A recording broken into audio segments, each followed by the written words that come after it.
Welcome to political science. प्यारे बच्चों, आज हम अध्ययन करेंगे सार्क इंडिया और सार्क भारत और सार्क के बारे में। जैसा सार्क की फुल फॉर्म जो है, पूरा नाम जो है, south Asian association for regional cooperation, Hindi में इसको दक्षेस कहा जाता है, दक्षिण एशियाई क्षेत्रीय सहयोग संगठन। प्यारे बच्चों, 8 दिसंबर 1985 को सार्क संगठन अस्तित्व में आया और इसका मुख्यालय जो है वो नेपाल की राजधानी काठमांडू में है। जिस प्रकार से व्यक्ति अपनी समस्याओं और आवश्यकताओं की पूर्ति करने के लिए कई प्रकार के समूहों और संगठनों का निर्माण करता है, उसी प्रकार से राष्ट्र भी क्षेत्रीय और अंतर्राष्ट्रीय स्तर पर कई प्रकार के संगठन बनाते हैं, क्योंकि आधुनिक युग अंतर्राष्ट्रवाद का युग है और इस युग में कोई भी देश जो है वो आत्मनिर्भर नहीं हो सकता है। उसे अपनी आवश्यकताओं समस्याओं का समाधान करने के लिए एक दूसरे पर निर्भर रहना पड़ता है। तो इस प्रकार से दक्षिण एशियाई के देशों ने भी जो है अपना विकास करने के लिए सार्क जैसे संगठन का निर्माण किया है। थोड़ा सा मैं इसके आपको प्यारे बच्चों ब्रीफ हिस्ट्री इसकी बताना चाहूँगा।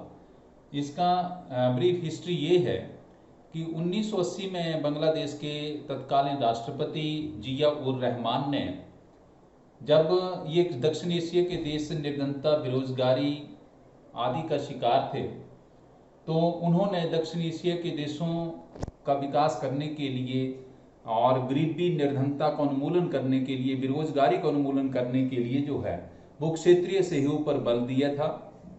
और उसके पश्चात उन्होंने जो है दक्षिण एशिया के 6 राष्ट्रों में भ्रमण करके जो है वो इस क्षेत्र के देशों के बीच जाकर जो है वो दक्षिण एशिया के सहयोग के लिए जो है वो अन्य देशों को तैयार किया, दक्षिण एशिया के राष्ट्रों को तैयार किया। और उसी के परिणाम स्वरूप जो है 1981 में जो है वो विदेश सचिवों की वार्ता जो है वो कोलंबो में होती है। और उस वार्ता में भी जो है विदेश सचिवों की वार्ता में भी दक्षिण एशिया का सहयोग के लिए जो है वो संगठन की बातचीत जो है वो आगे बढ़ती है। और 1983 में जो है फिर विदेश मंत्रियों की बैठक जो है नई दिल्ली में होती है। वहां पर भी जो है दक्षिण एशियाई राष्ट्रों के बीच सहयोग को बढ़ाने के लिए एक संगठन की आवश्यकता पर जो है वो बल दिया जाता है। तो धीरे धीरे ये संगठन जो है, इस तरह वार्ताओं का दौर आरंभ होने से धीरे धीरे यह संगठन जो है वो 1985 में जो वास्तविक रूप में जो है वो अस्तित्व में आया था। दक्षिण एशियाई राष्ट्रों के बीच जो है वो कई प्रकार की समानताएं पाई जाती हैं। इनमें जैसे इनकी आर्थिक, राजनीतिक, सांस्कृतिक, धार्मिक और अन्य कई प्रकार की जो है वो समानताएं पाई जाती हैं, और तथा इनके बीच कई ऐसी समस्या और आवश्यकताएं हैं जो कि साझी हैं और इनका आपसी सहयोग करके जो उनका समाधान जो है वो आसानी से किया जा सकता है। तो इसी उद्देश्य को ध्यान में रखकर ये संगठन जो है वो अस्तित्व में आया है। परंतु यदि हम बात करें कि दक्षिण एशिया के कुछ एक देश ऐसे हैं जो कि जैसे कि बांग्लादेश, पाकिस्तान और भारत, ये पहले एक ही देश हुआ करते थे, परंतु परिस्थिति बस जो है वो आज ये जो है वो तीनों ही अलग अलग राष्ट्र हैं। तो अब हम मुख्य बात करेंगे सार्क के बारे में कि सार्क जो है इसके उद्देश्य क्या है, इसके सिद्धांत क्या हैं और सार्क के अब तक कितने शिखर सम्मेलन हो चुके हैं, सार्क का महत्व क्या है और सार्क की उपलब्धियां क्या है, तथा सार्क जो अपने उद्देश्यों में अगर जो है वो सफल नहीं हो पा रहा है तो इसके मार्ग में जो है वो कौन कौन सी बाधाएं हैं। तो प्यारे बच्चों, सबसे पहले हम बात करते हैं, जैसा कि आप बच्चों को पता ही है कि सार्क की स्थापना जो है वो 7-8 दिसंबर 1985 को की गई थी और इसका प्रथम शिखर सम्मेलन ढाका से इसकी शुरुआत 1985 में हुई थी। और इसका जो मुख्यालय है वो काठमांडू नेपाल में है, जो कि नेपाल की कैपिटल है। अब हम करेंगे सार्क के उद्देश्य क्या हैं। प्यारे बच्चों, सार्क का सर्वप्रथम उद्देश्य ये है कि सार्क क्षेत्र की जनता के लिए कल्याणकारी कार्य करना, क्षेत्र की जनता के जीवन स्तर को ऊंचा उठाना, क्षेत्र के आर्थिक विकास, सामाजिक प्रगति तथा सांस्कृतिक उन्नति की प्राप्ति करना, अन्य विकासशील देशों के साथ पारस्परिक सहयोग बढ़ाना, विश्व संगठनों जैसे यूएनओ आदि में सार्क देशों के सहयोग को मजबूत करना, क्षेत्र के देशों में सामूहिक आत्मविश्वास का समर्थन करना और उसे बढ़ाना, विभिन्न क्षेत्रों में सदस्य राष्ट्रों के सहयोग के अन्य क्षेत्रों का पता लगाना, क्षेत्र के व्यक्तियों की कार्यकुशलता में वृद्धि करना। तो ये सार्क के मुख्य उद्देश्य हैं। अब हम बात करेंगे सार्क के सिद्धांत क्या हैं, प्रिंसिपल्स ऑफ सार्क। सार्क संगठन द्वारा क्षेत्रीय सहयोग की प्राप्ति सदस्य राज्यों की प्रभुसत्ता, समानता, प्रादेशिक अखंडता, राजनीतिक स्वतंत्रता के आधार पर होगी। ये इसका प्रथम सिद्धांत है। दूसरा सिद्धांत है सार्क सदस्य राज्यों के आंतरिक मामलों में हस्तक्षेप नहीं करेगा। तीसरा है सार्क द्विपक्षीय तथा बहुपक्षीय सहयोग का स्थान न लेकर उनका पूरक होगा। और जो नंबर 4 पर इसका सिद्धांत है, सार्क के सभी निर्णय सहमति से लिए जाएंगे तथा यूएनओ एवं नाम में आस्था व्यक्त की गई। तो ये सार्क के मुख्य सिद्धांत थे। प्यारे बच्चों, सार्क के अब तक जो है वो 18 शिखर सम्मेलन विधिवत रूप से हो चुके हैं और इसका 19वां जो शिखर सम्मेलन इस्लामाबाद में होना था वो किसी कारणवश जो स्थगित कर दिया गया।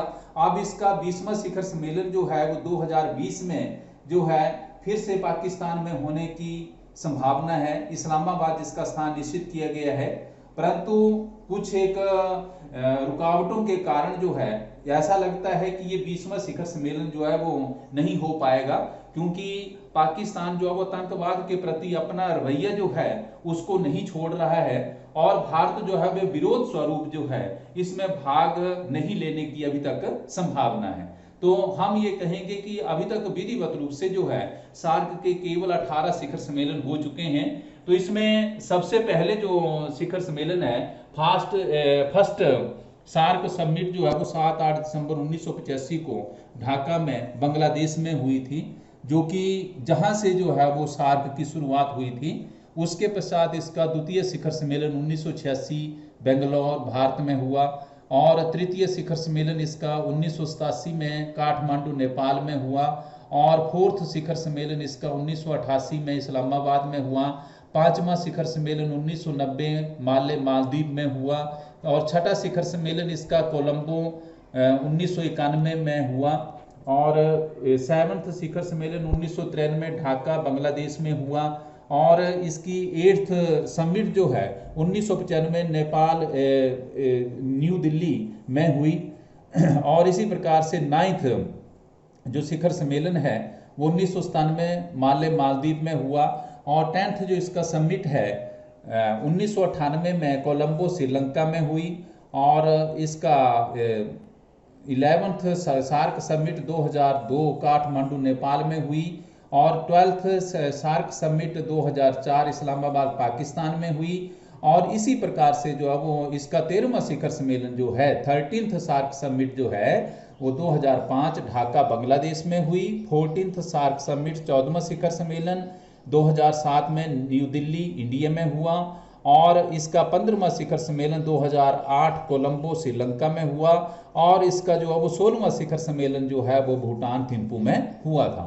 और 17th सार्क समिट 2011 मालदीव आडू नामक स्थान पर हुई और 18th SAARC summit 2014 Kathmandu Nepal में हुई। तो इस प्रकार से अभी तक जो है वो केवल 18 ही जो है इसके शिखर सम्मेलन विधिवत रूप से हुए हैं। आगे जो इसका 19वां और 20वां शिखर सम्मेलन है, 19वें शिखर सम्मेलन को जो है वो सदस्य राष्ट्रों के द्वारा जो है वो भाग न लेने के कारण जो है वो स्थगित कर दिया गया। अब इसका जो 20वां शिखर सम्मेलन 2020 में इस्लामाबाद में जो है वो निश्चित किया गया है, परंतु इसके होने की संभावना जो है वो अभी तक नजर नहीं आती है। उसके बाद हम बात करेंगे सार्क का महत्व क्या है। अब SAARC South Asian association for regional cooperation जो है, जो की विशेषता जो है वो दक्षिण एशिया के देशों पर के सहयोग पर जो है वो बल देता है। तो इसमें जो मुख्यतः देश हैं वो कौन कौन से इसके देश हैं, जैसे कि भारत, पाकिस्तान, नेपाल, भूटान, बांग्लादेश, श्रीलंका, मालदीव, अफगानिस्तान, इसके जो वो सदस्य हैं। अब तक इसकी कुल सदस्य संख्या जो है वो 8 है।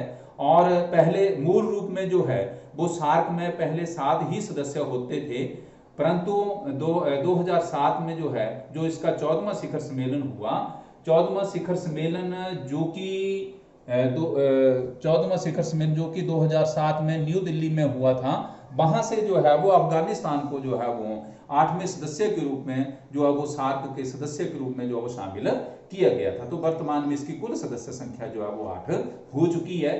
तो इस प्रकार से अब हम अध्ययन करेंगे सार्क का महत्व क्या है, इंपॉर्टेंस ऑफ सार्क। सबसे पहले सार्क एक ऐसा संगठन है जो इस क्षेत्र के लोगों के सामाजिक आर्थिक विकास तथा उनके जीवन स्तर में सुधार के लिए क्षेत्रीय सहयोग पर बल देता है। सार्क कोई राजनीतिक संगठन नहीं है, फिर भी इसके सम्मेलन के सदस्य राष्ट्रों को आपस में मिलजुल कर बैठने और अनौपचारिक बातचीत द्वारा अपने छोटे मोटे विवादों को सुलझाने का अवसर देता है। दक्षिण एशिया के इन देशों में फैली गरीबी, अनपढ़ता, कुपोषण, बीमारी आदि समस्याओं के समाधान में सार्क महत्वपूर्ण भूमिका निभा सकता है। सार्क सदस्य राष्ट्रों को अंतर्राष्ट्रीय क्षेत्र में अपनी आवाज उठाने और प्रभाव डालने के लिए मंच प्रदान करता है। सार्क से इस क्षेत्र में आपसी सहयोग, मित्रता, सद्भावना तथा शांति के वातावरण का विकास होगा और इस क्षेत्र की प्रगति होगी। अब प्यारे बच्चों, बात करेंगे सार्क की उपलब्धियां क्या है, अचीवमेंट ऑफ सार्क। सबसे पहले हम बात करेंगे तकनीकी सहयोग पर बल। सार्क के सदस्य देश आपस में जो है वो तकनीकी सहयोग पर बल देते हैं। विशेष तौर पर भारत जो है वो अपने इन सार्क के सदस्य राष्ट्रों का जो है वो तकनीकी विकास करने के लिए सदैव जो है वो तकनीकी सहयोग देने के लिए तत्पर रहता है। फिर उसके बाद है क्षेत्रीय केंद्रों की स्थापना। इसी प्रकार से जो है वो सार्क के देशों का विकास करने के लिए जो है वो क्षेत्रीय स्तर पर जो क्षेत्रीय केंद्र बनाए गए हैं, जैसे कि ढाका में एग्रीकल्चर और काठमांडू में क्षय रोग के निवारण के लिए है। और इसी प्रकार से जो है वो ढाका में ऋतु अनुसंधान केंद्र की स्थापना की गई है। और भारत में जो है वो सार्क की जो एक्टिविटीज हैं उनका अवलोकन करने के लिए जो है वो भारत में भी एक ऐसा ही केंद्र काम करता है। उसके बाद है सामाजिक विषयों के निवारण के लिए सार्क जो है वो महत्वपूर्ण भूमिका जो है वो अदा कर रहा है, जैसे कि गरीबी का उन्मूलन, शिक्षा, शिशु महिला कल्याण आदि का विकास करने के लिए और गरीबी का उन्मूलन करने के लिए सार्क के सदस्य देश जो है वो आपस में जो है वो कड़े कदम उठा रहे हैं। सार्क खाद्य भंडार की स्थापना जो है वो 1987 में की गई थी और इससे जो है वो भूखमरी को समाप्त करने के लिए जो इसके माध्यम से प्रयत्न किए जाएंगे और इसने जो है वो वास्तविक रूप में कार्य करना भी आरंभ कर दिया है। फिर उसके बाद है पर्यावरण संरक्षण पर बल। इसी प्रकार से जो है पर्यावरण संरक्षण पर बल देने का जो है वो सार्क देशों के द्वारा प्रयत्न किया जाता है। समय समय पर जो है सार्क के जो पर्यावरण मंत्री होते हैं उनकी बैठकें जो है वो होती रहती हैं। फिर उसके बाद हम बात करेंगे सूचना व संचार सेवाएं। जितनी भी सूचना और संचार सेवाएं, न्यूज़पेपर है, उनका स्वतंत्र आवागमन, संचार सहयोग जो है वो राष्ट्रों के बीच जो है वो सदस्य राष्ट्रों के बीच जो है वो स्थापित करने के प्रयत्न किए गए हैं। आतंकवाद तथा नशीली वस्तुओं के व्यापार पर रोक लगाने के लिए जो है सार्क के सभी सदस्य देश सहमत हैं और इस दिशा में उनके द्वारा कदम भी उठाए जाते हैं। आर्थिक क्षेत्र में आपसी सहयोग को बढ़ावा देने के लिए साप्टा और साप्टा की स्थापना जो अब की गई है और इन दोनों ही संस्थाओं ने कार्य करना आरंभ कर दिया है। दक्षिण एशिया में जो है वो शिक्षा का विकास करने के लिए 2007 में जो है ये निर्णय लिया गया कि एक सार्क जो है विश्वविद्यालय की स्थापना की जाएगी और उसका मुख्यालय जो भारत में रहेगा। पानी, बिजली, खाद्यान्नों तथा पर्यावरण की रक्षा के लिए 2007 में सहयोगात्मक निर्णय उठाने पर जो वो बल दिया गया। एक जो है वो खाद्य बैंक जो है की स्थापना की गई है ताकि जब कभी भी जो है वो खाद्यान्न की समस्या का सामना कोई भी देश जो है वो कर रहा है सार्क सदस्यों में से, तो वहां से जो है वो उसका जो है वो मतलब उसकी पूर्ति जो है वो तत्काल हो सके। इसी प्रकार अगर हम बात करेंगे सार्क के जितने भी उद्देश्य हैं, सिद्धांत हैं, सार्क अपने उद्देश्यों को प्राप्त करने में अभी तक उतना सफल नहीं रहा है। इसके साथ तो इसका मुख्य कारण ये है कि सार्क की सफलता के मार्ग में कई प्रकार की बाधाएं हैं। जैसे हम सबसे पहले बात करेंगे भारत पाक संबंध। सार्क की सफलता के मार्ग में सबसे पहले जो मुख्य बाधा है वो है भारत पाक संबंध जो वो अच्छे नहीं है। भारत और पाकिस्तान आपस में जो है वो एक दूसरे को राजनीतिक शत्रु मानते हैं। इसके दोनों देशों के बीच कई प्रकार की समस्याएं हैं, आतंकवाद की समस्या है और कश्मीर की समस्या है। तो इन समस्याओं का समाधान न होने के कारण जो है ये सार्क जो है वो अपने उद्देश्यों को प्राप्त करने में जो है वो उतना सफल नहीं हो पा रहा है। एक ही वस्तु के लिए जो है वो प्रतियोगिता करते हैं। सार्क का एक सफलता के मार्ग में एक मुख्य बात ये भी है कि सार्क के जो सदस्य देश हैं वो एक ही वस्तु के लिए प्रतियोगिता करते हैं, जैसे कि भारत और श्रीलंका जो है वो चाय के लिए, और भारत बांग्लादेश जो है वो पटसन के लिए, और इसी प्रकार से भारत और पाकिस्तान जो है वो सूती वस्त्र के लिए आपस में ही प्रतियोगिता करते रहते हैं। तो इस प्रतियोगिता के कारण भी जो है वो सार्क अपने उद्देश्यों को प्राप्त करने में सफल नहीं हो पा रहा है। भारत एक शक्ति के रूप में सार्क की सफलता के मार्ग में एक मुख्य बात अब ये भी है कि सार्क के सभी सदस्य देशों में भारत जो है वो एक शक्तिशाली राष्ट्र है, और भारत की इस स्थिति को सहन करने के लिए जो है वो अन्य देश जो है वो इसकी भारत की इस स्थिति को सहन करने के लिए तैयार नहीं है। अब उद्देश्यों में भिन्नता, सार्क की सफलता के मार्ग में एक मुख्य बात ये है कि सार्क के जो उद्देश्य हैं तो वो उद्देश्य अलग से हैं और वो सभी देशों की, इन सदस्य देशों की सहमति से बनाए गए हैं।